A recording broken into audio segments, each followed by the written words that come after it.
হাই ফ্ৰেণ্ডসকল, আজি আমি আলোচনা কৰিবলৈ ওলাইছোঁ DEEৰ হৈ যোৱা গ্ৰেড 4ৰ কুৱেশ্যন পেপাৰখনৰ সলিউশ্যন কৰিবলৈ। প্ৰথম কুৱেশ্যনটো আমাৰ আছিল, এনচাৰটো কৈ গৈছোঁ অকল, ৰিলেভেন্স RELEVANCE ৰিলেভেন্স। ছেকেণ্ডটো আছিল 2 নম্বৰটো মেগনিটিউড। মেগনিটিউড স্পেলিংটো হ'ল MAGNITUDE মেগনিটিউড। থাৰ্ড কুৱেশ্যনটোৰ আমাৰ এনচাৰ আছিল tantrums TANTRUMS tantrums। আমি 4 নম্বৰটোলৈ যাবলৈ ওলাইছোঁ। 4 নম্বৰটোৰ এনচাৰ হ'ল I get free studentship। ভালদৰে চাই ল'ব, আপোনালোকে মিলাই ল'ব। কুৱেশ্যন পেপাৰখন যিহেতু কিছুমান আছে কিছুমান নাই, সেইখিনিৰ পৰা মই কুৱেশ্যনকেইটা কিছুমানত দিছোঁ কিছুমানত দিব পৰা নাই, তো আপোনালোকে মিলাই ল'ব। তাৰপিছত 5 নম্বৰটো আছিল the climate of India is hotter than that of England। 6 নম্বৰটো আছিল as I was going to school a dog bit me।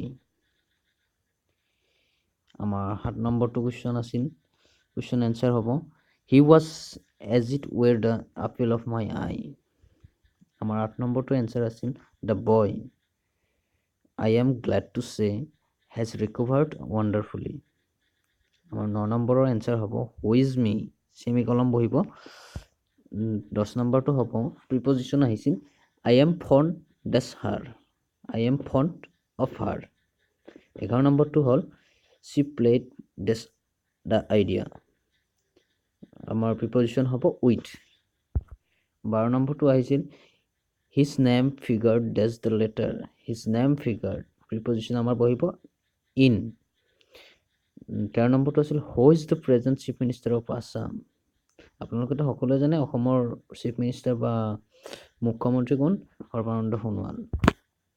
14 নম্বৰটো আছিল নৰনাৰায়ণ সেতু কানেক্টছ Panchratna in south bank of the Brahmaputra with which town of Assam. কোনখন টাউনৰ লগত আমাৰ নৰনাৰায়ণ সেতুখন নৰনাৰায়ণ সেতুখন কানেক্ট হৈ আছিল? South bank of the Brahmaputra, উত্তৰ ফালৰ আমাৰ এনচাৰ হ'ব গোৱালপাৰা। গোৱালপাৰাৰ লগত কানেক্ট হৈ আছে Panchratna. Who was the first among Ahom king? Ahom king কোন আছিল? চুকাফা। 16 নম্বৰটো আছে in which city is the famous golden temple of the Sikhs? মানে শিখসকলৰ গোল্ডেন টেম্পল স্বৰ্ণ মন্দিৰটো কোনখন চিটিত আছে?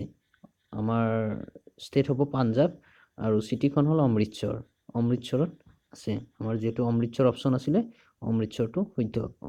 নেক্সট 17 নম্বৰটো হ'ল where was the capital of Assam before being shifted to Dispur in 1973? 1973ৰ আগতে আমাৰ অসমৰ ৰাজধানী কি আছিল বা ক'ত আছিল? সেইটো হ'ব আমাৰ এনচাৰ শ্বিলং। তাৰপিছত 18 নম্বৰটো হ'ব which of the following universities in Assam is a central university? আমাৰ অসমৰ চেণ্ট্ৰেল ইউনিভাৰ্চিটি কোনখন? আমাৰ অপশ্যনত দিয়া মতে তেজপুৰ ইউনিভাৰ্চিটি আমাৰ central university. Who is the first Assamese athlete to win a gold medal in the Asian Games? বহুতেই আমাৰ এছিয়ান গেমছৰ ফাৰ্ষ্ট গ'ল্ড মেডেলিষ্টজনৰ নাম হিমা দাস দিছে, কিন্তু হিমা দাস ছেকেণ্ডহে হয়। প্ৰথমতে পাইছিল ভোগেশ্বৰ বৰুৱা। নেক্সট 20 নম্বৰ কুৱেশ্যনৰ এনচাৰ হ'ব who won the 2019 cricket world cup? আমিতো সকলোৱে জানো ফাইনেলত যিহেতু আমাৰ ইণ্ডিয়া হাৰিলে ইংলেণ্ডৰ লগত, তো ইংলেণ্ডে জিকিলে।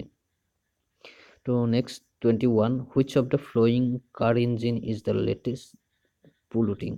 মানে কোনটো কাৰ ইঞ্জিন লেটেষ্ট পলিউটিং মানে প্ৰদূষণ কম কৰে?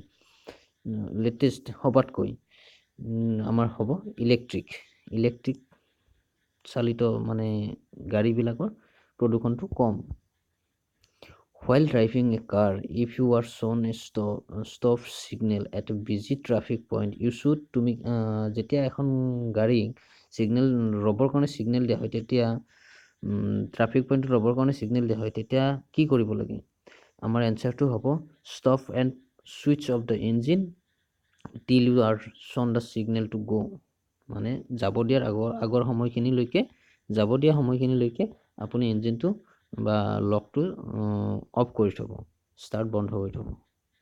তাৰপিছত 23 নম্বৰটো আছিলে আমাৰ which sea fish sometimes be found in the Brahmaputra. আমাৰ ব্ৰহ্মপুত্ৰত পোৱা সাগৰীয় মাছবিধ হ'ল হিলচা। হিলচাই বেছিভাগ পোৱা যায় সাগৰীয় মাছ।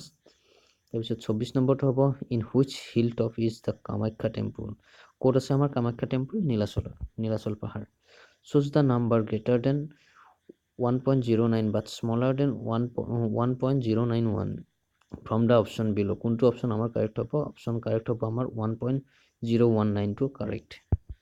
নেক্সট 26 নম্বৰটো হ'ব এ বেগ contains 5 notes of 100 rupees, 7 notes of 20 rupees, 2 notes of 5 rupees, 7 1 rupee coins, 13 coins of 50 paisa, and 25 coins of 25 paisa. How much total amount of money in the bag? মানে কুৱেশ্যনটো হয়তো বুজি পাইছে আপোনালোকে যে আমাৰ এখন বেগত পাঁচখন 100 টকীয়া নোট আছিল। তাৰপিছত আমাৰ 20 টকীয়া নোট আছিল 7খন। তাৰপিছত 2 notes of 5 rupees 5 টকীয়া 2খন আছিল। কইনছ আছিল আমাৰ 1 টকাৰ 7টা।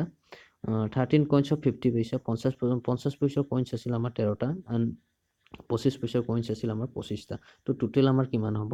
টোটেল আমাৰ হ'ব, এইটো কৰি দিয়া আছে এনেদৰে আমি টোটেলটো ল'ম 669.75 এনচাৰটো হ'ব।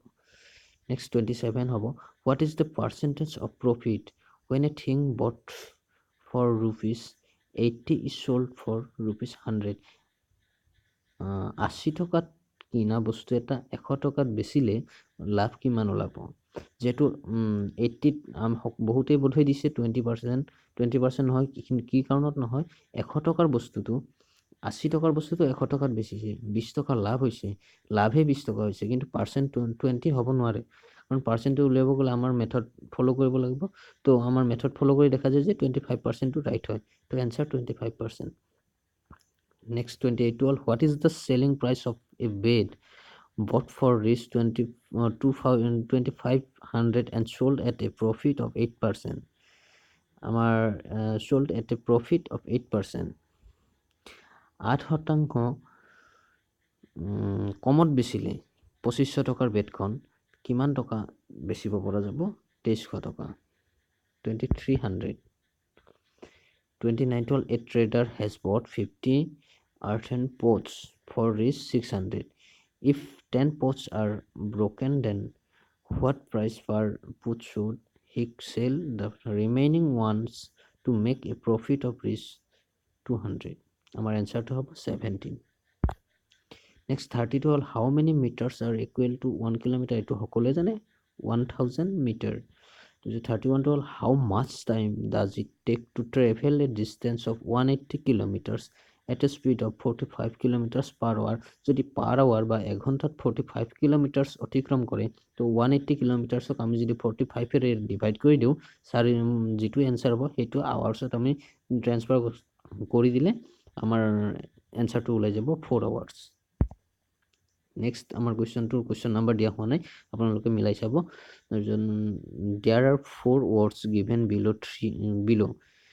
3 of them are alike in some manner and one is different. Select the one that is different. আমাৰ এনচাৰটো হ'ব CGEF. নেক্সট আমাৰ কুৱেশ্যনটো আছিল এনচাৰটো, কুৱেশ্যন নাম্বাৰটো দিয়া হোৱা নাই, এইটো আপোনালোকে কুৱেশ্যন নাম্বাৰটো হয়। আমাৰ নেক্সট কুৱেশ্যনটো আছিলে ইফ বেড 25 22 23 কোডবিলাক হয়, সোফা 8 12 21 হয়, 21 আৰু 26 হয়, which number will equal kite? তো আমি এইটো কি কৰিম? আমি বেডৰ কোড দি আছে 25 22 23। তো আমি ABCD কেইটা জেডলৈকে সকলো A to Z লৈকে আমি লিখি ল'ম। লিখি লৈ আমি নাম্বাৰিং কৰিম, লাষ্টৰ পৰা কাউণ্টিং কৰিম। কাউণ্টিং কৰিলে আমি দেখা যায় যে B2 আছে আমাৰ 25 নম্বৰ ৰেংকিঙত, E আছে 22 নম্বৰ ৰেংকিঙত, D আছে 23 নম্বৰ ৰেংকিঙত। ঠিক তেনেদৰে সকলোকেইটা ছেম ৰেংকিঙত আছে। যিটো মানে কাউণ্টিং কৰি পোৱা যায় সেই সংখ্যাটোৰ এগেইনষ্ট, সেই লেটাৰটোৰ এগেইনষ্টত সেই সংখ্যাটোহে ইয়াত বহোৱা হৈছে। তো আমাৰ কাইটৰ আমাৰ কোডটো হ'ব 16 18 7 22। নেক্সট কুৱেশ্যনটো আছিল আমাৰ in a certain language charcoal is coded as 451649113 and morel is coded as 296137. How is the word archer coded in that language? আমাৰ আৰ্চাৰৰ কোডটো কি হ'ব? চাৰ্টেইনৰ দিয়া আছে, চাৰ্কল দিয়া আছে আৰু মৰেলৰ কোড দিয়া আছে। তো আমি সেই দুটা লেটাৰ চালে আমি গম পাওঁ যে সেই দুটা লেটাৰৰ এগেইনষ্টত কি নাম্বাৰ পৰিছে। আমি চিৰিয়েলি মিলাই যাম। চাৰ্কলত এ আছে, এৰ ৰেংকিং পৰিছে 1। তো তাৰপিছত আমাৰ আৰ আছে, আৰ ৰেংকিং পৰিছে আপোনাৰ 6। তাৰপিছত আছিলে চিৰ ৰেংকিং পৰিছে আপোনাৰ 4। তাৰপিছত আছিলে এইচৰ ৰেংকিং আছে আপোনাৰ 5। তাৰপিছত আছে ইৰ ৰেংকিং আছে 7 আৰু আৰৰ ৰেংকিং আছে 6ত। তো আমি আগৰ দুটা ৱৰ্ড চালে, ৱৰ্ড এগেইনষ্টত আমি লেটাৰ উলিয়ালে গম পাম যে সকলোতো প্ৰত্যেকটো লেটাৰৰ এগেইনষ্টত আমাৰ কি দিয়া আছে, নাম্বাৰবিলাক দিয়া আছে। সেই নাম্বাৰবিলাক আমি চিৰিয়েলি বহাই গ'লে এনচাৰটো ওলাই যাব 164576। গতিকে বন্ধুসকল, যিকেইটা মোৰ হাতত কালেকশ্যন আছিল কুৱেশ্যনৰ, সেই কুৱেশ্যনকেইটাৰ এনচাৰ দি দিছোঁ। আপোনালোকে মিলাই চাব। যদি ক'ৰবাত ভুল থাকে আপুনি কমেণ্টত জনাব। নিশ্চয়কৈ মই মানি লোৱাত বাধ্য হ'ম, কিয়নো আপোনালোকে যুক্তি সহকাৰে দেখুৱালে মই মানি লোৱাত বাধ্য হ'ম। Thank U.